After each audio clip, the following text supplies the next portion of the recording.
Hello once again, everyone. Original Blood Ice here, and it's time for another review.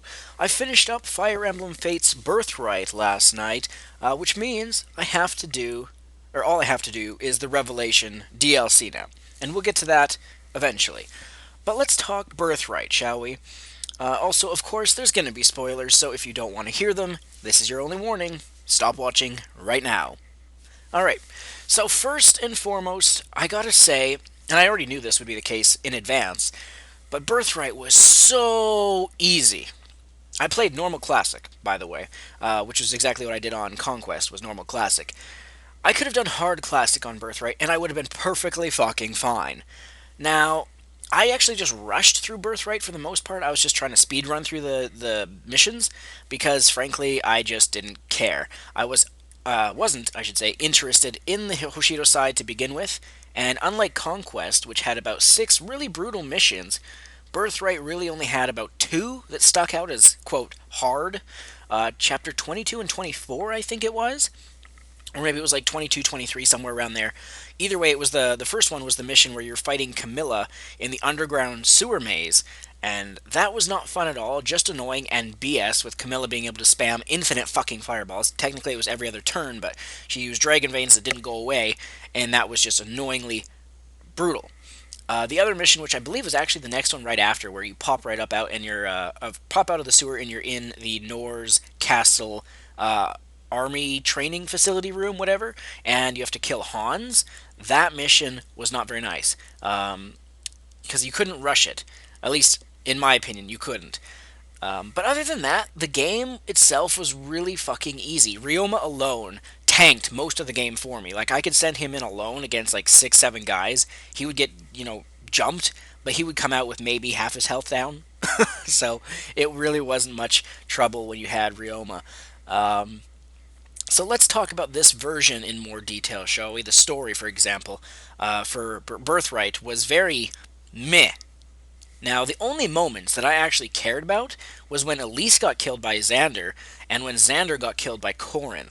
Oh, and I guess Lilith dying was sad too, but I mean, I had seen that happen differently in Conquest. But, hopefully in Revelation, she doesn't die for once, but she probably will. I'm going to say that the ending, where Garen turns into a dragon instead of a demon puddle, he looked like a demonic puddle before in Conquest. It was a twist, and I didn't see it coming. But overall, the story was pretty meh, to say the least. Conquest was better. A lot of the missions were near identical to Conquest, just either flipped or tweaked a bit, where you're switching out the characters and a slightly different objective, and it's usually just, rout the enemy or take out a boss. That was pretty much it. So that was pretty disappointing. Um, I'm surprised in the end of Birthright that only Camilla and Leo are left alive from the Nor side, where Camilla was actually next in line to be the Queen of Nor, but she turns it down because she doesn't want to be a queen, so Leo eagerly agrees to become the king, where Ryoma becomes king of Hoshido, unlike the Conquest side, where you have Xander become the king of Nor, and you have Hinoka become queen of Hoshido. So, one thing I was kind of spoiled on, though, in the Birthright edition, or version, was that Azura dies in the end. But I thought she was actually killed. In fact, she really basically kills herself with her own song. Because the story is, the more she uses her song, it makes her body start to fade away. But if she doesn't overdo it, she always comes back from it. But so, of course, in the final fight with Garen, she has to sing her heart out, which is enough to weaken Garen so you can finish him off, and then she disappears. But she just fades away into nothing. So that was something. I was just like, oh, well, okay, bye, Azura. Like, I don't mind Azura. She's a neutral character on my list. I don't really like her, and I don't hate her. So I was just kind of like, oh, okay, goodbye. I guess you've used up your usefulness. So let's talk the main characters of Hoshido for a bit, shall we? Ryoma. Simply put, I don't care for him. Xander is better in every way. Again, I should say that this is my opinion. This whole review is, my view of the game and my perspective on characters. But with Ryoma, for me, Xander's better in every way. I don't like Ryoma's costume. I don't like his voice. I don't like his style. I don't like anything about him. Takumi, nothing but a putrid little shit who I give no fucks for. Simple as that. A lot of people are like, oh, well, his anger is just, and blah, blah. I don't care. He's a whiny little punk-ass bitch who needs to frickin' be useless. So, whatever. And frankly, I didn't even use Takumi that much in the game anyway. Hinoka, meh. Neutral on her. I don't like her. She's in the same as Azura. I don't like her. I don't hate her. I never even used her really. I think I used her on maybe 3 or 4 missions out of the whole game. So, meh. Sakura, again, she was useful as a healer, but not much else to say. I didn't like her. I didn't hate her. Now, you might be thinking, who did I lose in Birthright? And who did I marry in this version? Well, we'll start with the marriage part first. I married Corin with Felicia this time. And what pisses me off is the fact that it seems kids don't change depending on the parents. Corin's kid was still Kana, even though that was Camilla and Corin's kid in Conquest. So that's bullshit. The only difference was that she had brown hair from Felicia instead of purple hair from Camilla. So I was like, well, what the fuck? That's not how breeding in real life works. Intelligence systems. You got to do your research. So that's like saying if I bang a blonde girl or a redhead girl, that it doesn't mean the kid that we would have would be the exact same kid, just with a different hair color. So you guys got lazy there. As for who I lost in Birthright, and I use that term loosely since it wasn't a big deal for me to lose people in Birthright, since I simply didn't care for them.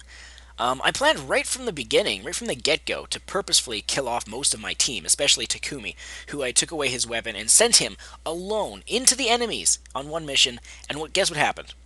The enemies completely ignored him and came after my other guys. I was like, oh, bullshit, kill him, please. So in the end, I was going to sacrifice most of my team on the last mission, just because I didn't like them, but for some reason I didn't.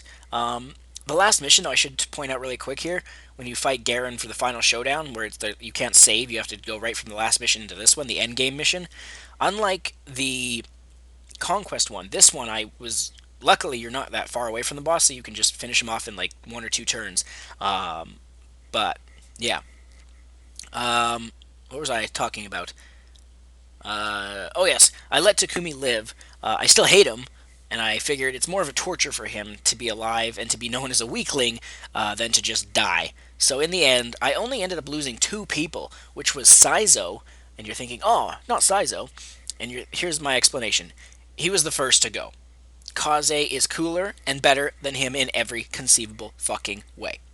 Kaze is the man. Saizo is a punk. So when Saizo was first on the scene, his first mission where he's on your team, I killed him straight off. I did the same mission, or on the same mission, I took away his weapon, and I just threw him out to the enemies, and he died. Actually, now that I think about it, there was actually a third character that I killed off, and now I can't remember who it was.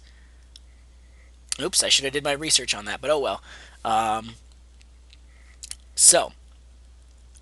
But I can remember how the other character died. I still can't remember who it was. I sent them, it was on a mission where there was, or maybe it was Saizo.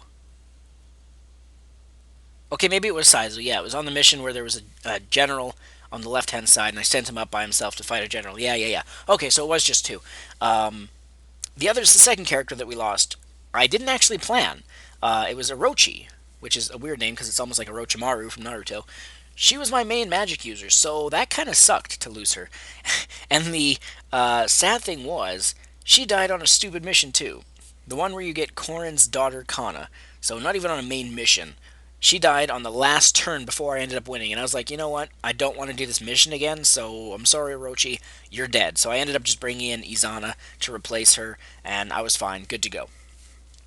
Now, before I give my final score for Birthright, I just want to quickly say who are the characters in Fire Emblem Fates that I actually liked. At least so far, I'm not sure if there's any ones in Revelation that are only in Revelation.